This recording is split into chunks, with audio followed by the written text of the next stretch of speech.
천등산 자락에 살아있는 건축 박물관 봉정사. 현존하는 최고의 목조 건축 극락전과 함께 서 있는 대웅전은 전통 한옥의 마당 깊은 집처럼 푸근하다. 멀리서 본 모습은 속세와의 인연을 단칼에 끊어낸 듯 닫혀 있으나 막상 도량 중심에 서면 어느 한 곳 막힘없이 유동적으로 흐른다. 허의 세계가 아닌 무심한 공의 세계. 전각 사이의 공간. 중심에 비워진 마당은 온 하늘을 다 품어 안았다. 마치 그 깊이를 좀처럼 헤아릴 수 없는 화엄법계의 오묘한 인드라망처럼.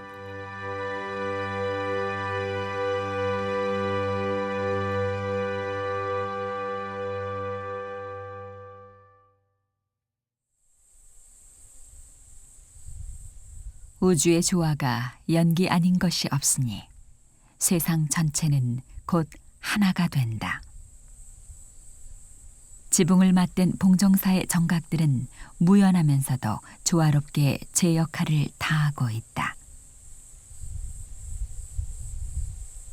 중심 공간인 본당으로 드는 길목에 서 있는 만세루는 단청을 하지 않은 청빈함이 오히려 당당하고 아름답게 느껴진다. 만세루를 누아 진입하면서 속세의 법례와 망상을 거두어 껍데기인 나를 버리고 본래의 나 부처의 세계로 귀의한다.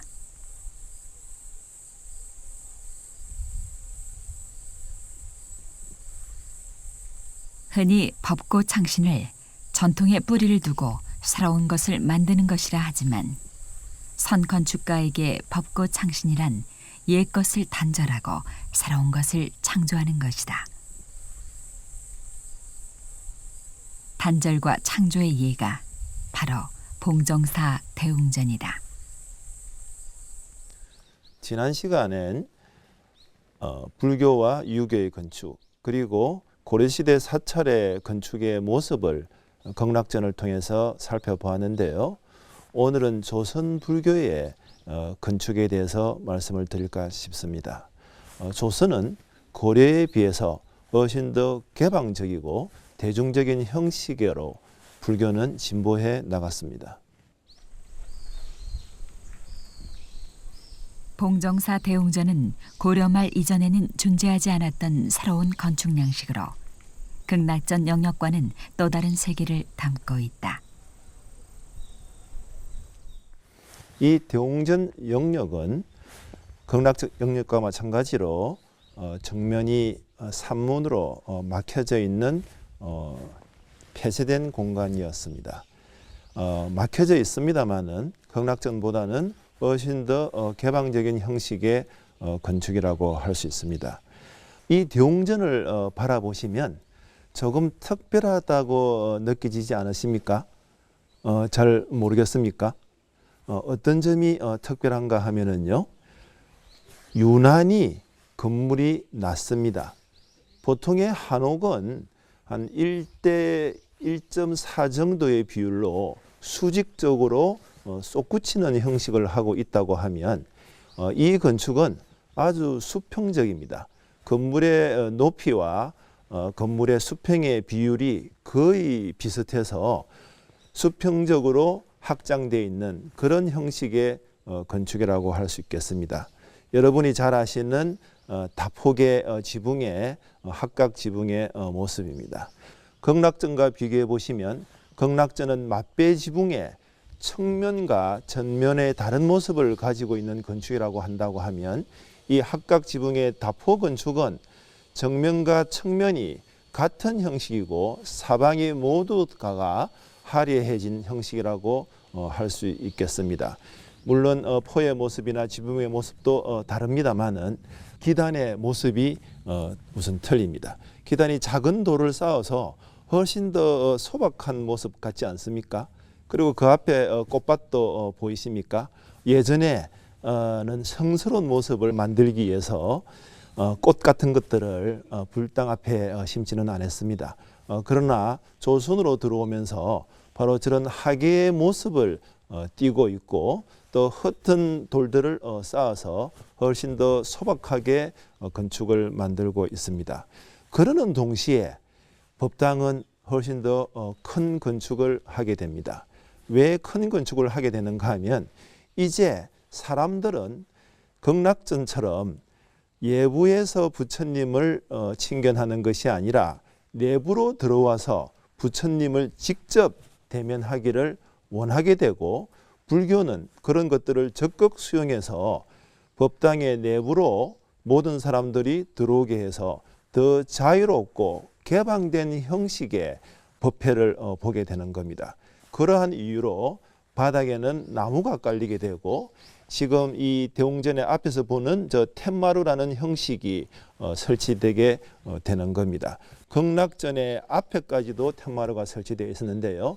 모든 공간이 이 마루로 연결되게 해서 삶과 생활이, 일상이 훨씬 더 쉬워지게 되고 훨씬 더 즐거운 그런 분위기를 만들어내고 있었던 겁니다.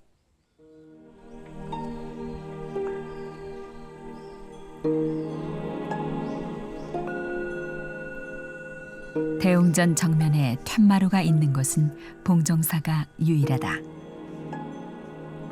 봉정사 대웅전은 진리를 구하지도 답하지도 않는 조선시대 통불교 사상이 내재된 전각이다.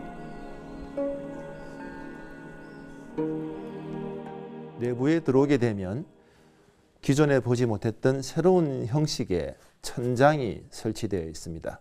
흔히들 운물천장이라고 부르는 방식입니다. 극락전에는 구조가 노출되어 있었다고 하면 이제 다폭의 건축이 되면서 지붕의 구조가 복잡해지게 되고, 그 복잡해진 구조의 모습을 가리기 위해서 별개의 천장을 설치하게 되는 겁니다. 우리는 흔히 보지만 이것은 전통에는 혹은 그 이전에는 존재하지 않았던 형식이라고 할 수 있겠습니다. 이 대웅전 건물은 흔히들 한국 건축의 특징이라고 하는 처마의 끝부분이 이렇게 들어 올려서 마치 학이 날아가는 것 같아, 이런 말씀을 하시는데요. 이 건축은 그렇지는 않습니다. 끝부분도 유난히 낮아서 수평의 모습을 강조하고 있는 형식이라고 할 수 있고, 그리고 천장 역시 보통의 건축에 비해서 낮습니다. 보통은 운물식 천장이 계단식으로 해서 중앙에 올라갑니다마는 이곳은 낮고 평평한 형식으로 외부와 내부가 똑같은 높이의 천장으로 설치되어 있습니다. 아마도 내부에 들어온 사람을 이해하기보다는 내부에 들어온 사람을 더 편안하고 안정된 분위기에서 법회를 열 수 있게 배려한 형식이 아닐까 생각이 듭니다. 다시 말하면 종교적인 희열 이전에 인간의 삶에 대한 배려와 그리고 현실 속에서 진실을 구하려고 하는 자세를 우리는 찾아볼 수 있는 것입니다. 그리고 그러한 자세 속에서 이제 진리에 대해서 얘기하기보다는 진리는 삶 속에서 발현되는 형식으로 발전했다고 얘기할 수 있겠습니다.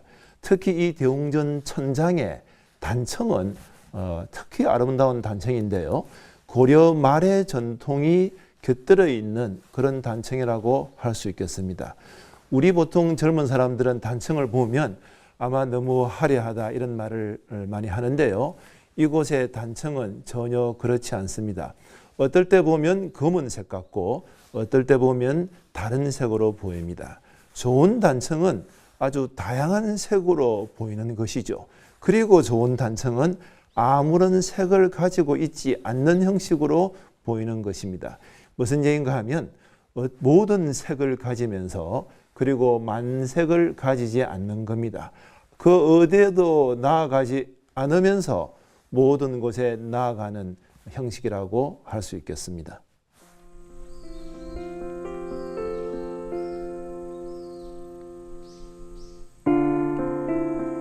대웅전 오른편으로 난 계단을 오르면 무심히 서 있는 우아루를 만나게 된다.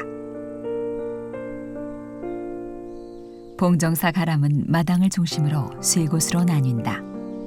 고려의 성스러운 극락전 마당, 전통 한옥의 뜰처럼 정겨운 대웅전 마당, 그리고 복잡한 심상이 응축된 영산암 마당이다. 영산암이 품은 마당은 어떤 모습일까?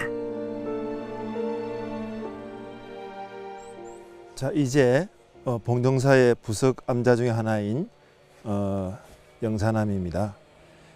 달마가 동쪽으로 간 까닭은 그 영화의 촬영지로 유명한 곳인데요. 이 앞에 보이시는 누각의 이름이 우화루입니다. 원래 이 건물은 우화루에는 아니었습니다. 현판을 극락전 앞에 있던 현판을 가지고 와서 달한 것인데요. 그러나 이 건물은 또 우화루라고 해도 상관없을 것 같습니다. 왜냐하면 법당에 그 응진전의 이 전체 암자의 이름이 영산암이기 때문입니다. 영산암이라는 것은 부처님께서 영축산에서 설법하실 때 꽃비가 내렸다는 그 광경을 이 암자의 이름으로 얘기하고 있고요. 바로 그 누마르의 이름으로 우하루라고 단다고 하더라도 무리가 없지 않을까 싶습니다. 꽃비가 내릴 정도의 아름다운 형식이 있다고 하면 어떤 형식일까요? 내부로 들어가서 설명드리겠습니다. 외부에서 본 영산암은 빈틈없이 폐쇄적이나 안으로 들어서면 사방이 열려 있다. 모든 전각이 마루로 연결돼 서로를 흡수하고 확장하는 모습이 무한한 자유를 표현한 듯하다. 중심 법당인 응진전도 옆으로 치우쳐 있는데 이는 어떤 의도도 없고 가치도 추구하지 않는 영산암만의 독특함이다.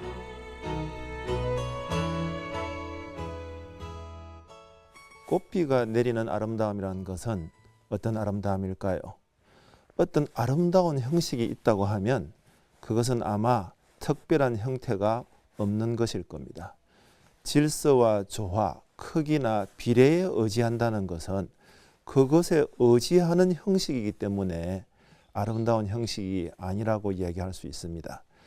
아주 평범한 모습, 다시 말하면 일상의 모습으로 경이로운 모습까지를 드러내는 것이 자연의 모습이고 그것이 꽃의 모습이라고 할 수 있습니다.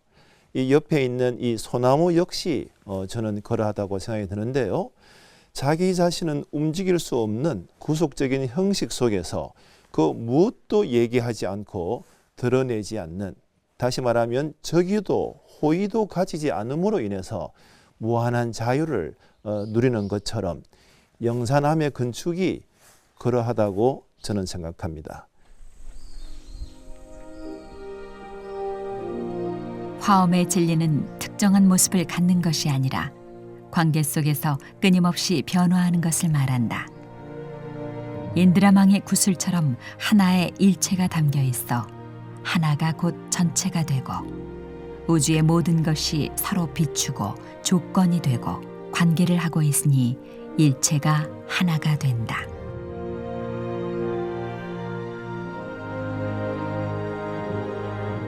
진리에 구속하지 않기 위해서 예술을 소유한다는 말이 있는데요.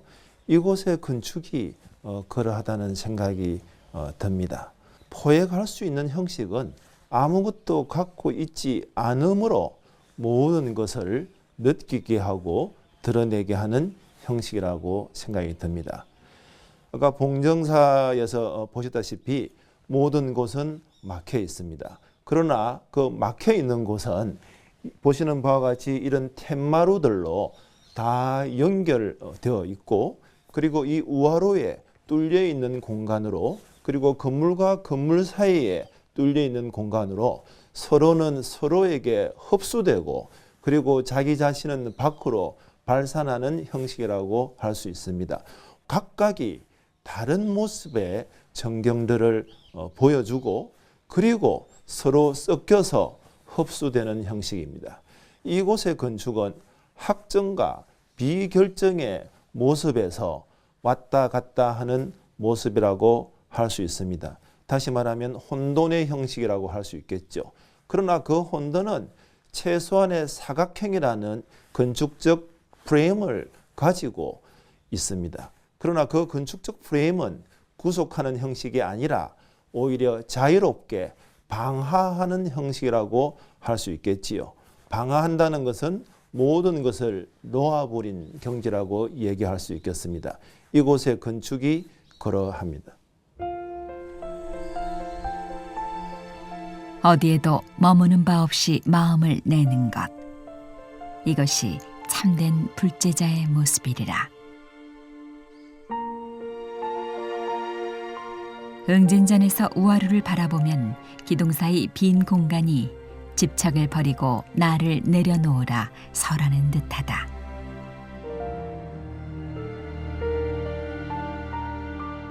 이곳에서 보면 또 전혀 다른 모습으로 보이지 않습니까?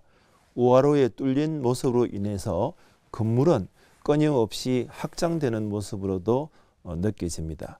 다시 말해서 보이지 않는 차원까지 인식하는 건축이라고 할 수 있습니다. 이곳의 모든 것은 개방적입니다. 폐쇄되어 있으나 그 폐쇄되어 있음으로 인해서 끊임없이 개방하는 건축이라고 할 수 있습니다. 그 어떤 것도 갖고 있지 않음으로 인해서 더 솔직하고 더 자유로운 형식이 될 수 있고, 더 자유로운 형식이 됨으로 인해서 무한히 스스로가 확장할 수 있다고 얘기할 수 있겠습니다. 제가 보기에 영산함의 건축이 그러합니다. 머무는 바 없이 머무는 형식이라고 얘기할 수 있고, 그 어디에도 구속되지 않으므로 끊임없이 진동하는 형식이라고 얘기할 수 있습니다. 진동하는 형식이라고 얘기하는 것은 고정되어 있지 않음으로 인해서 계속 흔들리고 다른 것들을 바라보게 하는 것이지요.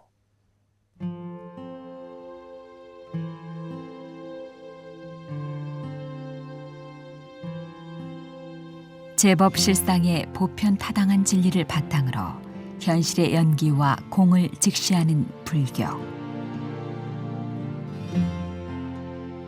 객관적이고 보편 타당한 진리, 자연 중심 사상을 건축에 담아내는 것. 이는 건축가의 몫이다.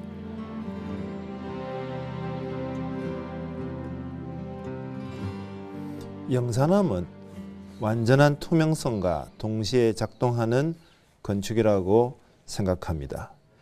이곳의 건축은 각각 개별적으로 흩어져 있는 동시에 서로가 관계 맺고 연결되어 있습니다. 그러나 그 어느 것도 무엇에 구속하지 않고 의지하지 않는 형식이라고 얘기할 수 있겠습니다. 의지하지 않는 자의 모습이 저는 자유로워 보입니다. 무엇에 의지한다는 형식은 의지함으로 인해서 연약한 형식처럼 느껴지게 합니다. 이곳에서는 거침과 섬세함, 그 어디에도 머물지 않는 건축이라고 할 수 있고, 그것이 선이 드러나는 모습이라고도 할 수 있겠습니다. 다시 말하면 건축으로 드러난 선의 현실이라고 할 수 있겠지요.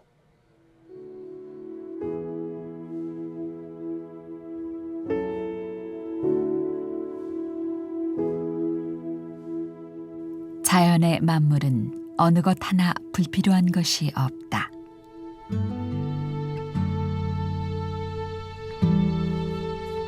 무질서하게 흩어져 있는 것 같지만 실상은 가장 안정된 상태에서 진화한다.